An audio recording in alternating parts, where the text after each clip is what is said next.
Hey, what's going on, everybody? Hope y'all doing well. I'm doing pretty good. Looks like we got some patch notes to talk about. That's right, 6.2 is out finally. So let's jump into this. I've been looking forward to seeing what exactly is going on for the past week and a half. So here we go. Let's just jump right into it. I'm just going to read right what the community manager Adam Freeman has given to us, and this just released. So here we go. Let's jump into it. It says, hey folks, our big focus for update 6.2 targets a revision of our existing weapon balancing, returning the base time to kill values of most weapons back to the experience found at the start of chapter 5. At distance, we've improved the damage drop-off to ensure that the pace remains satisfying and modified our recoil values to ensure that guns are both dangerous in combat but harder to control. Yes! Alongside these changes, we're also pleased to finally bring tank customizations into the game. Hallelujah! Customize your tanks with new paint jobs, turret, and chassis dressing. You'll find new items available for purchase in your company using company coin. Below, I've detailed all the additional changes made to Battlefield 5 in this update, with changes being made to Solomon Island and Wake Island, as well as improvements to audio prioritization. See you on the battlefield. So, what's new? What's going on? New weapon balance ensuring higher damage output and improving damage drop-off. And tank customizations. That's the main takeaway. So, weapons and gadgets. Update 6.2 returns the base damage at range values on most weapons, back to their previous standards used in 5.0. We will be maintaining a drop in range damage, but one that is smaller than has been used in both 5.2 and 5.22. Additionally, range damage is now based on weapon's class rather than its rate of fire. Overall, you'll find that weapons do more damage up close and that the experience engaging a player at range is more satisfying. Assault rifles and LMGs will hit hard at range than SMGs with the equivalent rate of fire. Bolt-action rifles now have higher muzzle velocity across the board. These weapons are Battlefield's longest-range weapons and are outperformed by other weapons due to the bullet velocity. This adjustment will return bolt-action rifles to be the king of long and very long-range combat. We've also increased Type 11 muzzle velocity slightly for both the default and high-velocity bullets. This should help differentiate the Type 11 more from the Bren. We're also restoring the additional muzzle velocity adjustment for snipers that did not make it into Update 6.0 released last month.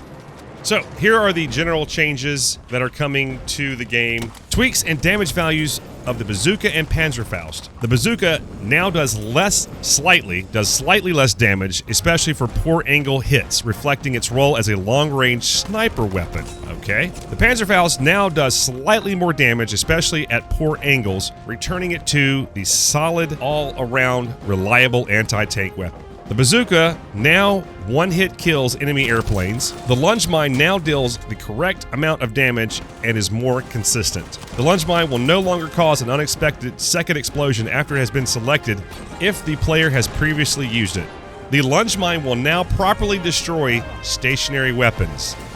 That's interesting. I like that. I thought they could already do that, but nice. Improve the Panzerfaust's third-person reload animation while in a dinghy boat. Flamethrowers can no longer be fired when the reload animation plays if the player also uses a pouch at the same time.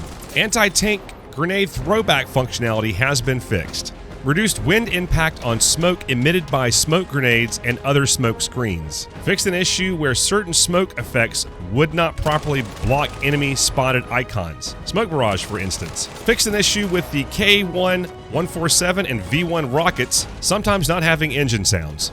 Oh, this is a good one. Fixed a bug that would sometimes allow spotting scopes to spot enemies behind walls. All right, that's it. We solved it. Thank you very much, and good night, folks. That's what we were looking for right there. Why am I always effing spotted? That's it. There we go. Fixed an issue that would cause an unintended soldier scream to play throughout the explosion when using the Lunge Mine. Fixed an issue that would cause reloads not to count if the player's healed during the reload animation. Fixed the spotting scope's glint not being aligned with the scope itself. Corrected the ammo crate to have a pickup glint effect when being held in players' hands. Now for some vehicles. The Universal Carrier can no longer be disabled as it has no self-repair functionality, which used to make it a frustrating transport vehicle. The towable stationary 40mm AA no longer explodes when hitched to a Churchill tank. Oh, that's good to know. Oh, here's a good one. Increased damage on HE shells for tanks. to reduce long-range sniping versus infantry. Thank you. Oh my god.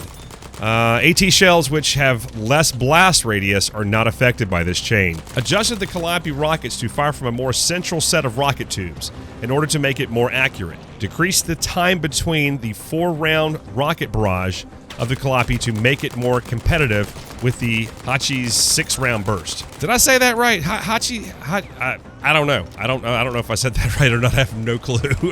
I'm not gonna take time to look that up. I've got to do this quickly. Ooh, here's some interesting news. Improve the Kettenkrad. That little 3-wheeler thing that we have out there, that little motorcycle thing. It says improved handling to be more fun vehicle to drive. Well, now that right there, folks, means I'm going to be testing that on day 1 because I hate using those things.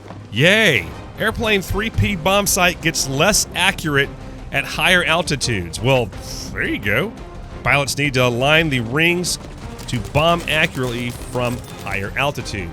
Yeah, take that, planes. Fixed a bug that could cause visual bugs when players switch seats in the LCVP. Fixed an issue that would cause spotted enemies not to appear from an airplane. Now, this never happened to me, but fixed a bug that would cause transport vehicles on the Pacific to not drive backwards if the terrain was not flat. Fixed a bug with transport vehicles on the Pacific which would sometimes cause visual issues. Is that those black square thingies that were in the sky? Is that what that is? Fixed an issue with airplanes not taking damage when hit by small projectiles. Fixed a bug that could cause the gunner seat position to look broke after entering it. It's broke, get out! Okay, now on to soldiers, and then next is what? Maps and modes? All right.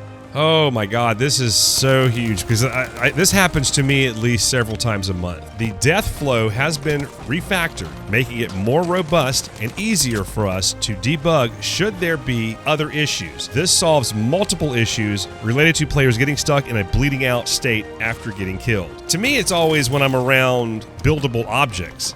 And if something is kind of semi-built and not all the way complete and I get dropped, it's always around that. It's always around something in the area. Japanese soldier no longer requests a V1 instead of the KI-147. Oh, I'm going to miss this one. This one I haven't seen in a while, but God, this was one of the funniest ones. Fixed a bug that could cause ragdolls to hang from their hips. Basically, you were bent over. Oh, the God, that was funny.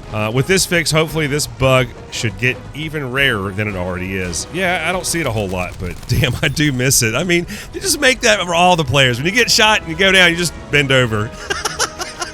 Fixed an issue affecting soldiers throwing a kunai knife, which could result in the katana sword floating in third-person perspective. Oh, I've had this one. Fixed a bug that could cause the soldier to continuously play the throw pouch animation. Okay, now we're on to maps and modes. Solomon Island. Remove the supply station that was inside the mountain. Remove the invisible collision near the beach on breakthrough. Fixed an issue located inside the crashed plane that could cause players to get stuck. Fixed an exploit that would allow players to hide inside mountain wall. Damn, I didn't know about that one. Fixed multiple issues that would allow players to reach unintended areas of the map. So people were getting into the no-no areas. Fixed a bug that would cause invisible fires to be spawned by destroyed U.S. transport vehicles. Oh, okay. Also on the Solomon Island Conquest, improve the capture area on Sea Flag. Doesn't give any more specifications than that, so I'm curious to see what they've done. Iwo Jima, various minor graphical improvements. Pacific Storm, decrease the intensity of the sun when looking at certain bunkers. Oh, thank God. I wish they would just put the sun at 12 o'clock. That's all I'm saying. Just put it at 12 o'clock. Now we're on to Wake Island. Added a limit to the amount of active planes on the map. Each team can now only have 2 active planes at the same time. Also on Wake Island, we ask everyone to be careful around the large fuel tanks. Okay, so there's something going on there, so everybody shoot and blow up the fuel tanks, see what happens. And last but not least, PlayStation 4 fixed a bug that was causing random black squares to show in the game world. There it is. That's the patch notes. The patch was supposed to go live on Wednesday, March 4th. That has changed. So the patch will now go live on March 5th. That's Thursday, March 5th. So thank you very much for watching. Thank you very much for hanging out with us. As always, we do appreciate it. And again, we will, I'll definitely have a video Friday. I'm just hoping it's going to be with the new values. Hell, I might even try and stream on Thursday if I have some time. I've kind of got a little bit of free time on my hands right now. So maybe I'll stream Thursday for you guys. Maybe we can get together with some other friends and put something together, and then I'll have something out for Friday as well. So, all right, well, that's it for me. I've got to get out of here. You guys have a great day, and I'm looking forward to the update on Thursday. All right, and that'll be what time? That'll be that'll be 6 a.m. Eastern Standard Time here in the U.S. So 6 a.m. here, and then it'll just kind of carry over. I think it's like an hour or two difference for Xbox and PC and all that kind of stuff. So for PlayStation, it'll be at 6 a.m. All right, guys. Well, that's it for me. You guys have a great day. Again, thank you so much for watching, and we'll catch you next time. Bye for now.